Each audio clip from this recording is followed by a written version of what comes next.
proposal atau proposal cost, bahwa kita membutuhkan dukungan kredit dari bank sejumlah misalnya 60%. Nah, bank akan melihat bahwa sebenarnya kita sudah mampu gitu ya. Cuman karena usaha itu tidak bisa jalan kalau tidak ada pendanaan pendamping. Nah, jadi kita menjelaskan kepada pihak yang akan memberi dana bahwa kita sebenarnya punya sertifikat ya, punya rumah, punya mobil, punya sepeda motor misalnya ya, atau bahkan punya mesinnya misalnya ya, yang sudah kita punya gitu ya. Nah, itu adalah aset yang akan dinilai oleh bank bahwa kita visible ya, visible untuk diberi pinjaman gitu ya. Cuman teman-teman harus ingat bahwa di Indonesia itu kan orang yang datang ke bank itu macam-macam gitu ya. Nah, bank sendiri untuk memprotek dirinya, mereka cenderung melihat track record. Nah, untuk itulah CV ini juga penting gitu ya. Nah, jadi di proposal kita itu kita melampirkan CV kita gitu ya. Oh, kita pernah di Jepang misalnya 3 tahun, atau pernah di luar negeri, di negara lain. Jadi kan mereka ngelihat track record. Kemudian pernah terlibat dalam perusahaan apa aja gitu. Seperti itu. Nah, jadi yang disebut dengan format proposal itu sebenarnya tergantung dari pihak banknya ya. Kalau bank syariah berarti harus minta ke bank syariah gitu ya. Tapi yang saya sebut tadi itu adalah basic proposal. Nah, kalau kita kemana aja pasti yang item yang saya sebut tadi itu pasti diminta gitu ya. Nah, kadang-kadang mereka minta bukti NPWP misalnya, bukti pajak, kemudian bukti domisili misalnya, kemudian KTP dan seterusnya, atau bahkan fotokopi atau penunjukan paspor meskipun paspornya udah tidak berlaku gitu ya.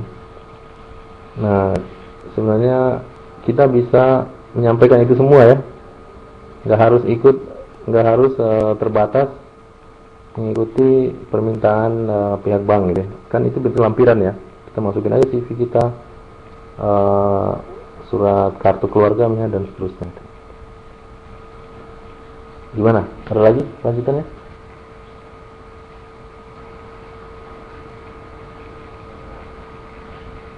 Oh iya. Waktu kita mungkin lebih banyak, ya sekitar 90 menit. Lanjut aja ya, pertanyaannya udah berlanjut lagi ya. Ada dari Mas Saum. Oke, iya. Nah, kalau CV, kita mulai dari CV ya. Bagian yang paling susah untuk dijelaskan itu adalah pengalaman kerja ya. Karena kalau kita bekerja itu kan yang dikerjain macam-macam. Kemudian nanti kita berpikir yang mana sih yang harus di highlight gitu ya, harus di garis bawahi gitu ya. Itu biasanya susahnya di situ gitu ya. Kadang yang kita udah buat itu bisa jadi yang dicari oleh pihak yang membutuhkan kita itu nggak ketemu, padahal kita mampu di situ ya. Nah, terus yang kedua, update CV itu sebenarnya harus rutin gitu ya. Misalnya sebulan sekali kita nambah lagi CV kita gitu ya. Nah, jadi harus rajin gitu ya. Nah, kalau bisa CV kita itu kita simpan di website atau kita kirim ke orang lain gitu ya. Jadi artinya kita akan berusaha untuk membuat CV kita bagus karena kita berpikir orang lain akan membaca gitu ya. Nah, seperti itu. Kalau kita hanya simpan sendiri, biasanya kualitasnya nggak bagus gitu ya. Karena cenderung nggak ada yang baca kok kayak gitu kan. Nah, itu ya yang CV ya. Kemudian yang proposal paling sulit itu ada 2 ya. Yang pertama technical proposal di bagian metodologi.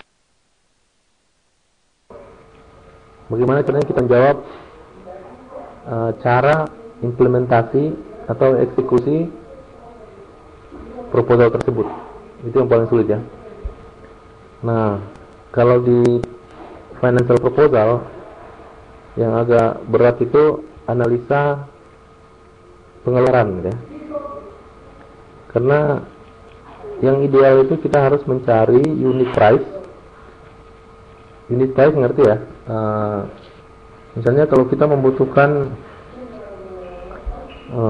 misalnya 1 ton beras misalnya, berarti kita harus cari unit price 1 kilogramnya berapa gitu, kan harga pasar kan ya. Nah, untuk mencari unit price itu kita harus punya informasi gitu ya. Entah kita harus mencari data dari statistik, atau kita harus keliling pasar-pasar gitu ya, atau bahkan kita harus interview orang yang ahli di bidang itu gitu ya. Nah itu kalau misalnya terigu atau beras. Nanti kalau yang dicari itu komponen elektronik misalnya, itu kan makin rumit itu. Atau bahan baku yang misalnya tidak ada di Indonesia yang harus diimpor ya, misalnya campuran aditif gitu ya, atau zat kimia gitu ya, yang kita butuhkan dalam produk yang kita sebut di proposal. Itu kira-kira bagian yang perlu kita garis bawahi ya dalam pembuatan CV dan proposal ya.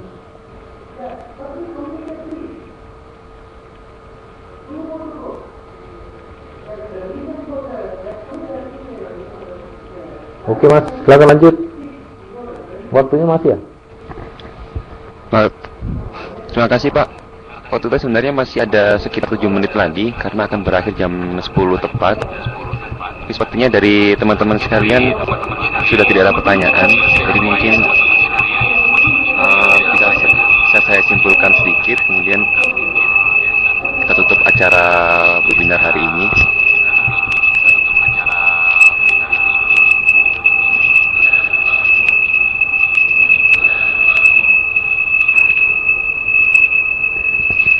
Jadi yang ingin saya tambahkan adalah seberapa besar kemampuan kita akan suatu hal atau bekerja itu tidak akan diketahui oleh orang lain kalau kita tidak mengungkapkannya sendiri.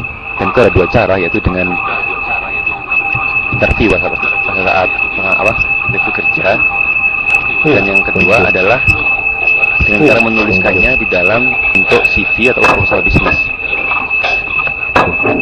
Jadi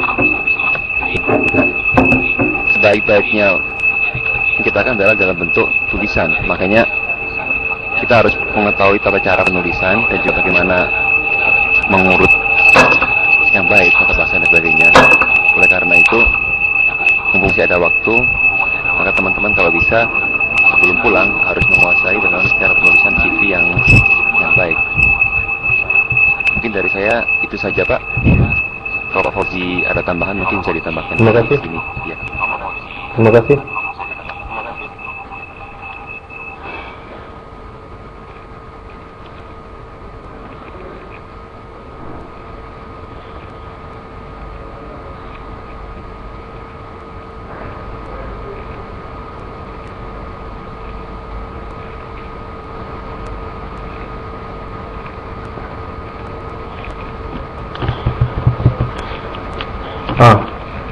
Sorry, tadi Dodi itu bertanya ya? Apa ya? Misalnya di sini ada noise. Apa ya? Misalnya saya ini dari pertanyaan dari Lutfi ya? Lutfi ya?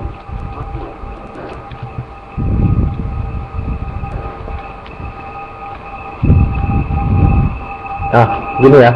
Nah, kalau kita gini ya. Nah, kalau kita aduh ini suara dubbing. Bentar ya. Saya pelan-pelankan dulu ya. Nah, kalau kita pada awalnya berasal dari sektor yang berbeda gitu ya. Kemudian karena kebutuhan pasar kita beralih sektor gitu ya. Nah, di sini yang utama yang perlu kita jelaskan ke pihak lain bahwa kita menguasai informasi. Kita menguasai informasi tentang bidang yang akan kita laksanakan atau yang kita kerjain tersebut. Caranya, misalnya kalau bisa gitu ya, kita menulis artikel gitu ya, atau ikut training di mana gitu ya tentang bidang tersebut. Bidang itu baru kan, karena sebelumnya kita dari misalnya Pak ini dari bidang mesin, kemudian beralih ke mana ya, beralih ke perbankan syariah ya, gitu ya. Jadi dari teknik ke ekonomi gitu ya. Nah, Jadi ada dua hal yang harus diperhatikan di sini atau dicatat.